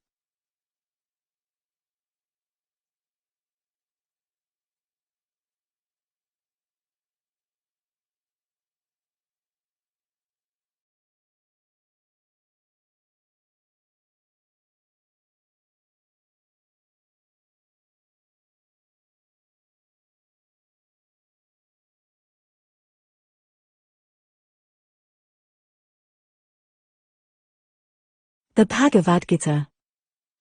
Compiled from various writers, 1895. Lecture 13. Yoga of the distinction between the Kshatriya and the Kshatrajna. Krishna said, learn that by the word Kshatriya is implied this body, and that he who is acquainted with it is called Kshatrajna. Know that I am the Kshatrajna in every mortal frame. The knowledge of the Kshatriya and the Kshatrajna is by me esteemed knowledge, indeed. Now hear what that Kshatriya is, what it resembleth, what are its different parts, what it proceedeth from, who he is who knoweth it, and what are its powers. Each hath been manifoldly sung by rishis in various measures, and in well thought out Brahmasutras, full of argument. The great elements, egoism, ahankara, intellect, buddhi, the unmanifested, prakriti, the 10 senses, the 1 organ, the manas, and the 5 objects of sense, desire, hatred, pleasure, pain, body, thought, courage, these are briefly described as the Kshatriya in its modified forms. Humility, sincerity, harmlessness, patience, honesty, service to a preceptor, purity, constancy, self-restraint, indifference towards objects of sense, an absence of self-consciousness, perception of the evil of birth, death, old age and disease, freedom from attachment, indifference towards son, wife, home and the rest, and constant equanimity in desired or undesired events, constant worship of me without meditation on any other, frequenting of solitary places and distaste for assemblages of men, perseverance in acquiring knowledge of the Adhyatma, and perception of the gain that comes from knowledge of the truth. This is called knowledge, that is ignorance which is opposed to this. I will now tell thee that which is the object of knowledge, knowing which immortality is gained, the supreme Brahma, without beginning, neither existent, sat, nor non-existent, asat. It has hands and feet on all sides, it has eyes, heads, and faces, and ears on all sides, it pervades everything in the world. Without the senses, but possessing all the knowledge derived from them, unattached, yet sustaining all things, free from the influence of the three qualities, yet possessing every quality. Without and within all beings, motionless and yet moving, undiscernible through its subtlety, afar and yet near. It is undivided, yet in all things it standeth divided. It is to be known as the sustainer of all things, it is that which now destroyeth, and now produceth. It is the light of lights, and it is declared to be beyond darkness. It is wisdom, that which is the object of wisdom, and that which is to be obtained by wisdom, and is placed in the hearts of all. Thus hath been briefly described what is Kshatriya, knowledge, and the object of knowledge. He who worshippeth me knowing this is fitted to become one with me. Learn that both Prakriti and Purusha are without beginning, and know that all developments and their qualities spring from Prakriti. Prakriti is said to be the cause of the activity of the organs of action. Purusha is called the cause of the sensation of pleasure and pain. For Purusha, when joined with Prakriti, experiences the influence of the qualities which spring from Prakriti. Its connection with these qualities is the cause of its birth in a good or evil womb. The supreme Purusha in this body is called observer, director, protector, partaker, the great Lord, and the supreme self also. He who knoweth this Purusha and the Prakriti, together with the qualities, to be even so as I have described them, however living, he is not again subject to mortal birth. Some by meditation see the self in the self, by the self, others by the Sankhya Yoga, and others by the Karma Yoga. Others again, who are not acquainted with this, but have heard it from others, worship. But even these, who act but from the report of others, pass beyond the gulf of death. Know, O chief of the race of Bharata, that everything which is produced in nature, whether animate or inanimate, is produced from the union of Kshatriya and Kshatrajna, matter and spirit. He who seeth the Supreme Lord dwelling alike in all beings, and not destroyed though they are destroyed, seeth indeed. For he who seeth the Lord abiding everywhere alike doth not destroy himself by himself, and thus goeth to the Supreme Self. He who seeth that works are wrought in every case by Prakriti, and that therefore the soul is not the door, seeth indeed. When he seeth that the varied natures of beings exist in one, and proceed from it, then he becometh one with Brahma. This eternal Supreme Spirit, without beginning, without qualities, doth not act, and is not soiled even when it is embodied. As the all-pervading Akasha is not soiled through its subtlety, so the soul stationed everywhere in the body is not soiled. As a single sun illuminateth the whole world, so the Kshatrajna lighteth up the whole. Kshatriya. Those who by the eye of knowledge thus understand the difference between Kshatriya, matter, and Kshatrajna, spirit, matter knowing, and the deliverance of beings from Prakriti, go to the Supreme. Lecture 14. Yoga by separation from the three gunas. Krishna said, I will now reveal unto thee the most sublime knowledge, superior to all others, which having learnt, all the meanest have passed from it to supreme perfection. Having acquired this knowledge, they enter into my nature and are not born again when a kalpa begins, nor disturbed at the general dissolution. The mighty Brahma is my womb. In it I place my fetus, and from it cometh all things that exist. The mighty Brahma is the womb of all those various forms which are conceived in every natural womb, and I am the father who soweth the seed. There are three gunas arising from Prakriti, sattva, goodness, rajas, passion, and tamas, darkness, and each of them confineth the incorruptible spirit in the body.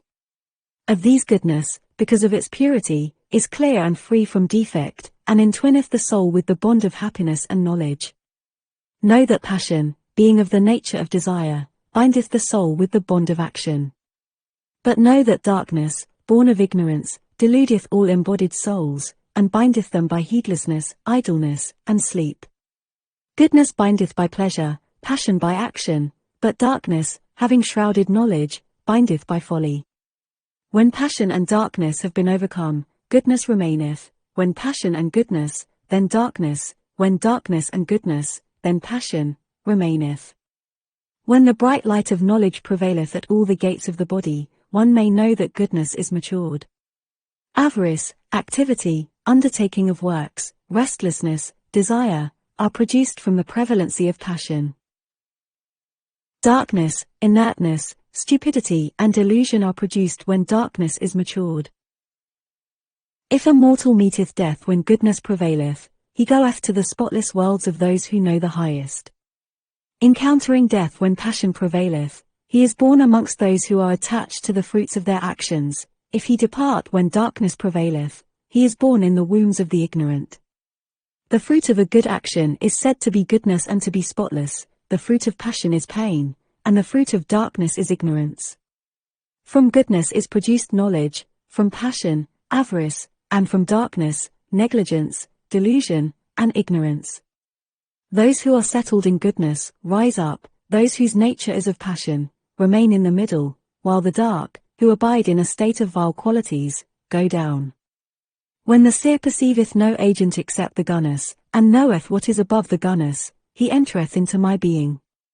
When the embodied self hath passed beyond the three gunners, from which all bodies have sprung, then, freed from birth, death, old age, and pain, it drinketh the nectar of Amrita.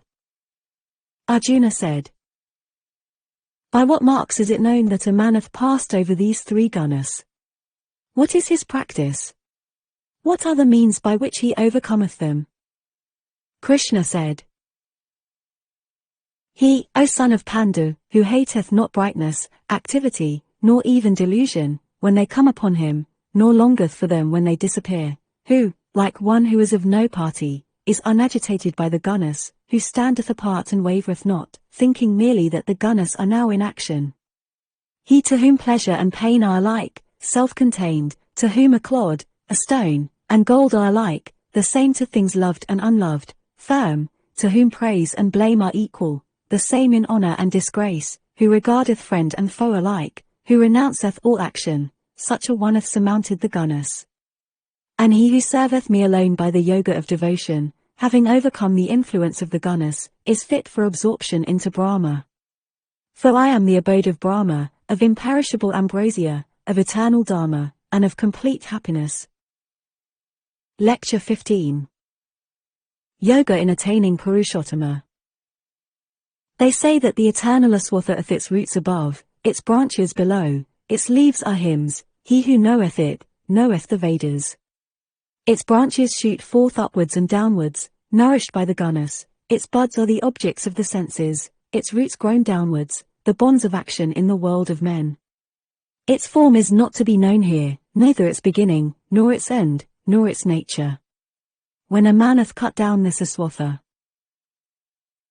whose root is so firmly fixed, with the strong axe of non-attachment, from that time, that place is to be sought from whence there is no return for those who find it. I refer to that original Purusha whence the eternal stream emanated. Those who are free from pride and delusion, who have conquered the evil of attachment, who are always devoted to the Adhyatma, who have overcome desire, who are liberated from the pairs of opposites, known as pleasure and pain, go undeluded to the eternal seat. Neither the sun, nor the moon, nor the fire enlighteneth that place from whence there is no return, that is my supreme abode. An eternal portion of me having become an individual soul in the world of mortals, draweth to itself the five senses, with manas as the sixth, placed in prakriti. Whenever the Lord entereth or abandoneth a body, these he taketh with him, as the wind doth the odour of flowers. He presideth over the organs of hearing, seeing, feeling, tasting, and smelling, together with the manas, and enjoyeth the objects of the senses. Those who are deluded do not see him when he departeth or stayeth, nor when connected with the gunners, he enjoyeth, but those who have the eyes of knowledge perceive. Yogis, intent thereon, see him abiding within themselves, whilst those of unformed minds and weak judgments, fail although they try. Know that the light which proceedeth from the sun, and illuminateth the whole world, and the light which is in the moon, and in the fire, are mine. Entering the earth I support all things by my energy, and having become the fragrant soma, I nourish all plants. Becoming fire and dwelling in the bodies of all creatures, and united with the upward and downward breaths, I cause digestion of the fivefold food. I am placed in the heart of all, from me come memory, knowledge, and reason. I alone am to be learnt from all the Vedas. I am the author of the Vedantas, and I alone know the Vedas.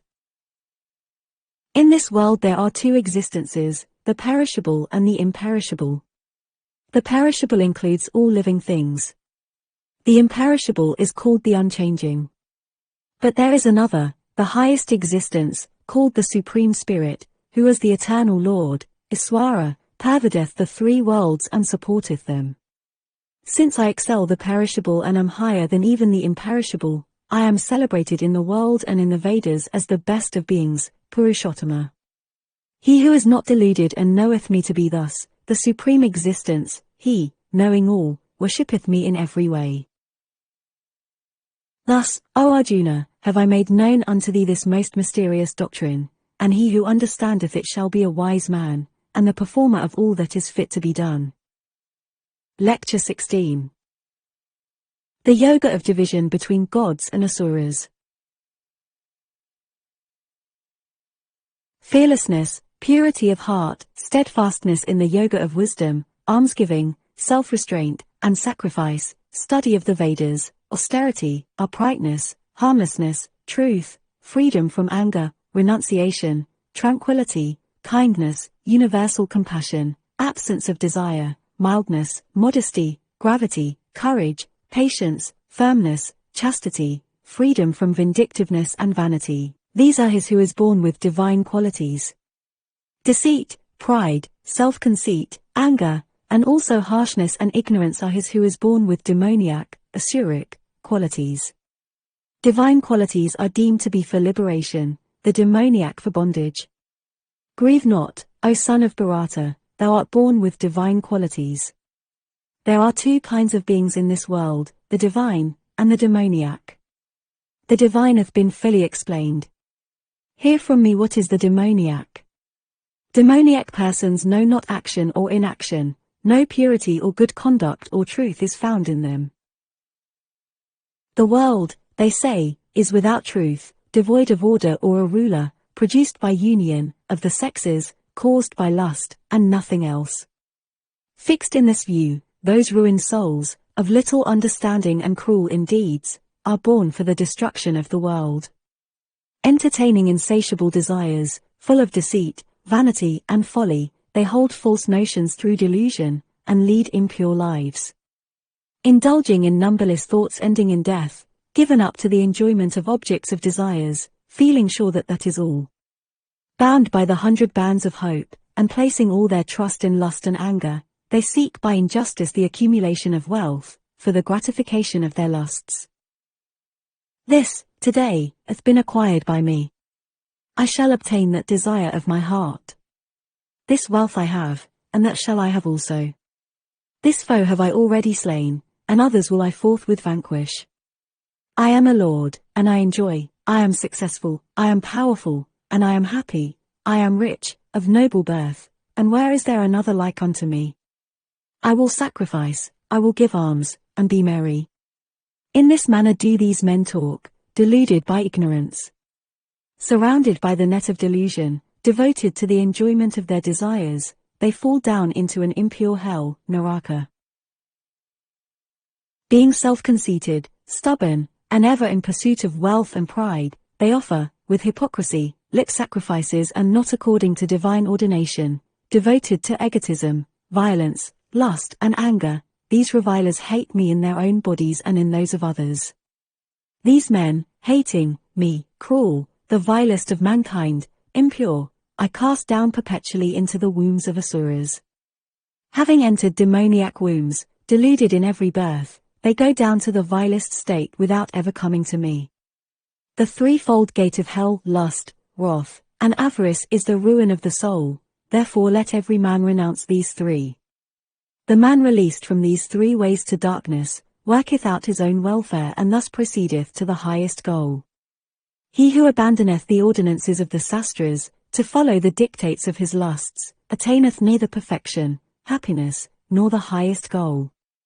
Therefore let the sastras be thy rule in determining what is to be done or left undone. Knowing what is declared by the ordinances of Scripture, so oughtest thou to act. Lecture 17. Yoga by the threefold kinds of faith. Arjuna said, "What is the state of these men who offer sacrifice and worship with faith, yet neglect the precepts of the sastras? Is it one of goodness, passion, or darkness?" Krishna said, "The faith of the embodied is threefold, each born of its own nature. It is good, passionate, or dark in kind.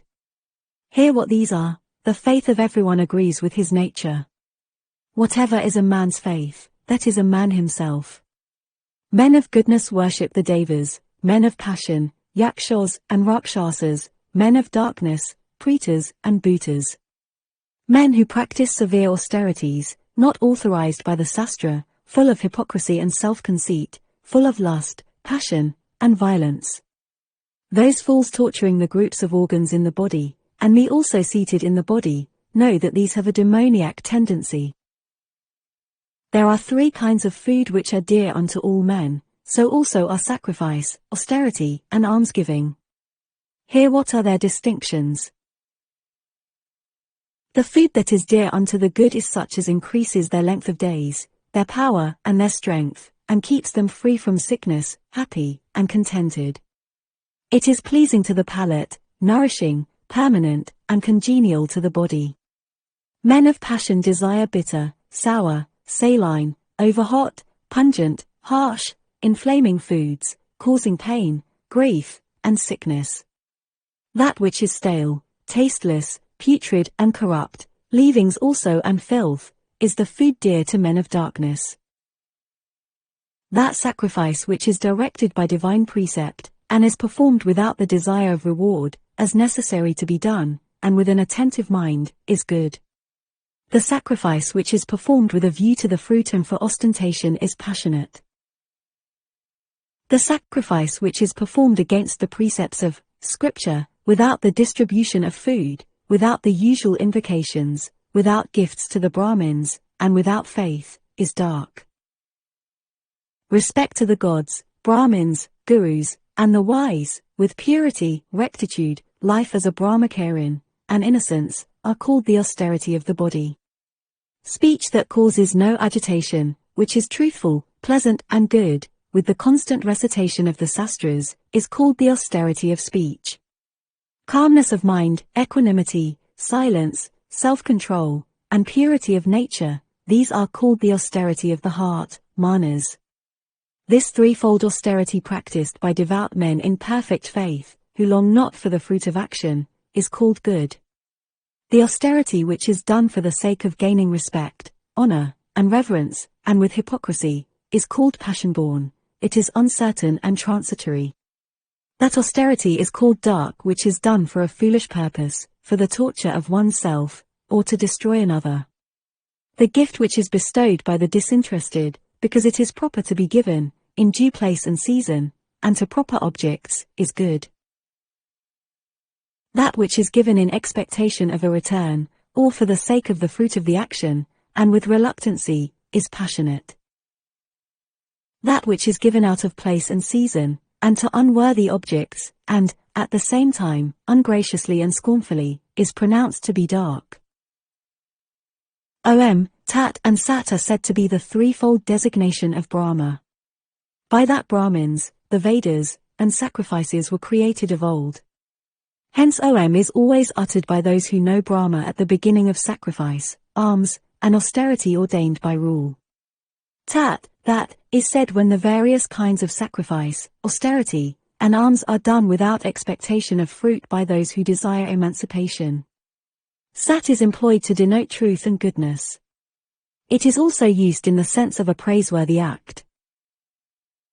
Whatever is performed without faith, whether it be sacrifice, deed of charity, or austerity, is called asat, and is of no account for this world or that which is above. Lecture 18. The Yoga of Liberation by Renunciation. Arjuna said, I wish much to comprehend the true nature of abandonment, sannyasa, and also of renunciation, tyaga, each separately.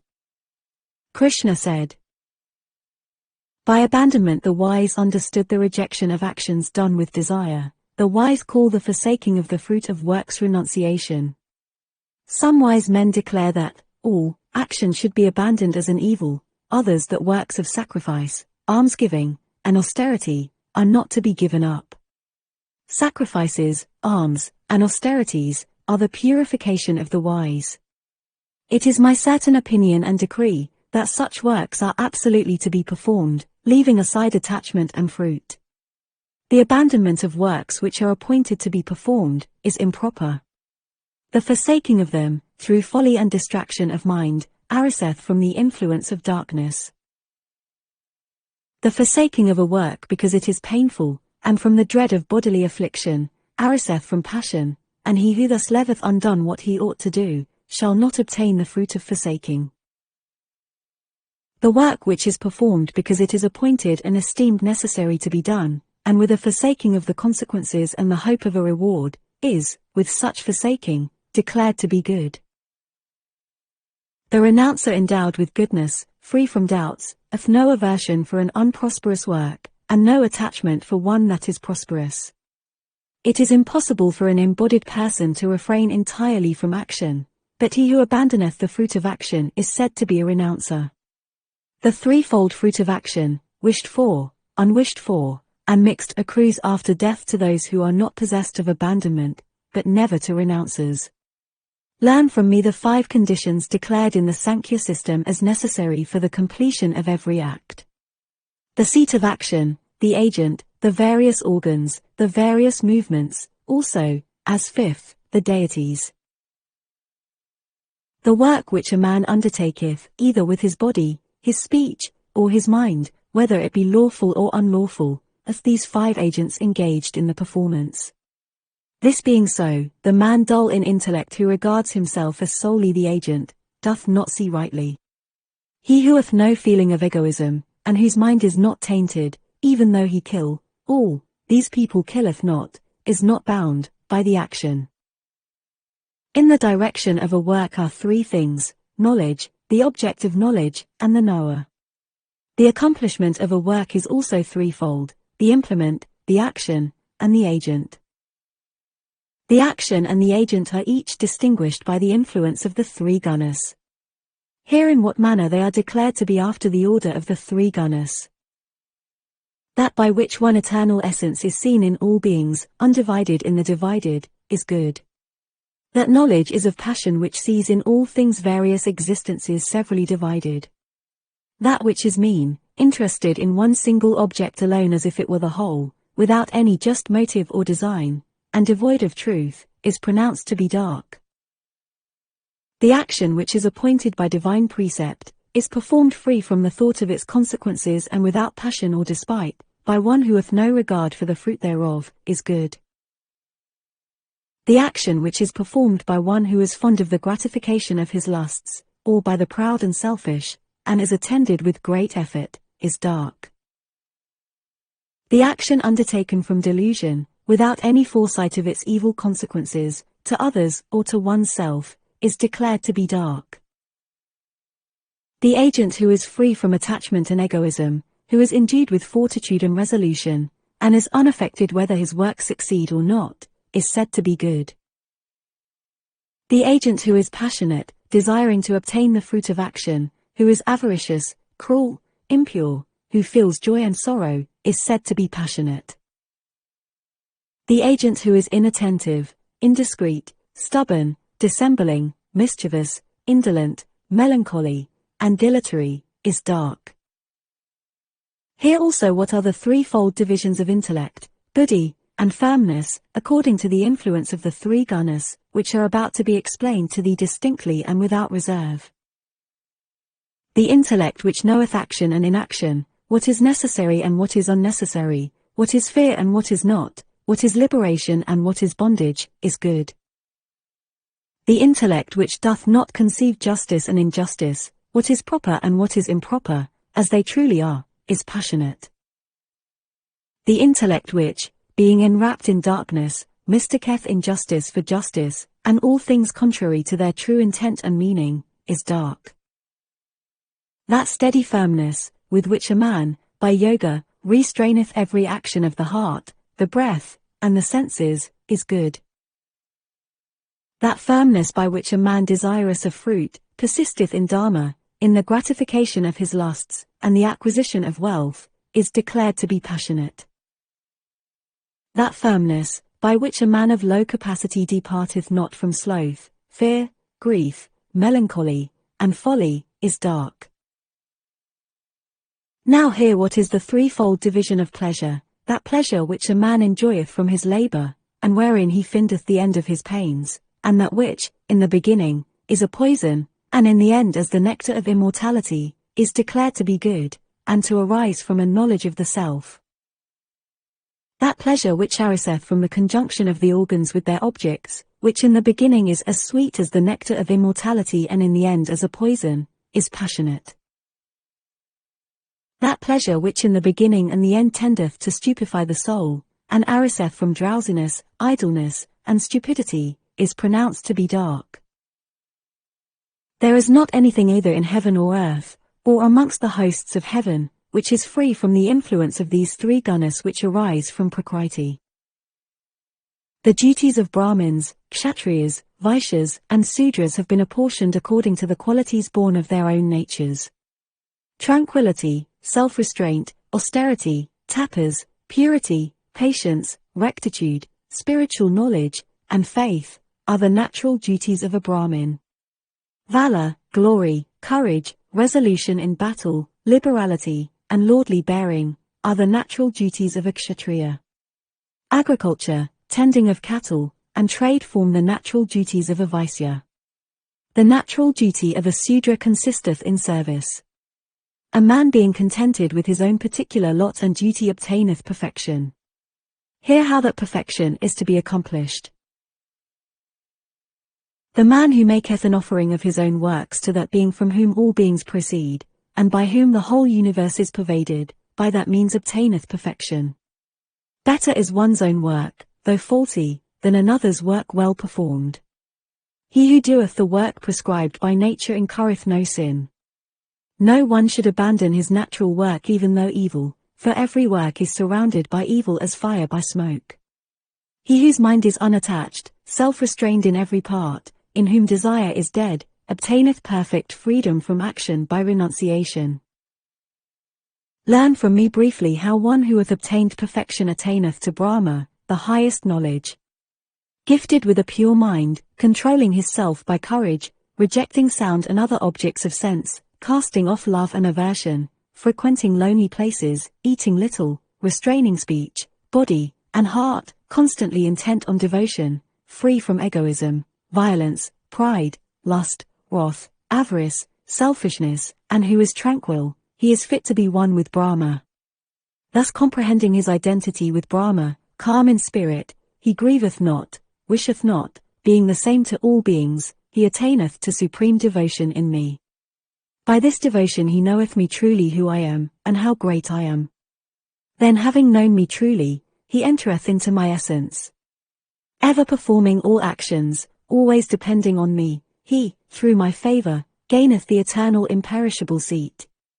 With thy heart place all thy works on me, prefer me to all things else, given up to the yoga. Of the mind, think constantly of me, for by doing so thou shalt, by my divine favor, surmount every difficulty which surroundeth thee. But if, through pride, thou wilt not listen unto my words, thou shalt undoubtedly be lost. From a confidence in thy own self-sufficiency, thou mayest think that thou wilt not fight, such is a fallacious determination, for the principles of thy nature will impel thee. Bound by thy own duty, springing from thy nature, thou wilt do even against thy will what through delusion thou desirest to avoid. The Lord, residing in the hearts of all, maketh all things, as if mounted on a machine, revolve by his delusive power. Take refuge in him alone, then by his favor thou shalt obtain supreme happiness, the eternal seat. Thus have I made known unto thee the highest mystery. Ponder it well in thy mind, and then act as it seemeth best unto thee. Attend now to these my supreme and most mysterious words, which I will now for thy good reveal unto thee, because thou art dearly beloved of me. Devote thy heart to me, be my devotee, sacrifice unto me alone, and bow down humbly before me, and thou shalt verily come unto me. I promise thee truly, for thou art dear unto me. Forsaking all dharmas, come to me as thy only refuge. I will release thee from all sins, grieve not. This doctrine is never to be revealed by thee to anyone who hath not subjected his body by devotion, who is not my servant, who is not anxious to learn, nor unto him who despiseth me. He who shall teach this supreme mystery unto my devotees, having shown this highest devotion for me, shall doubtless come to me.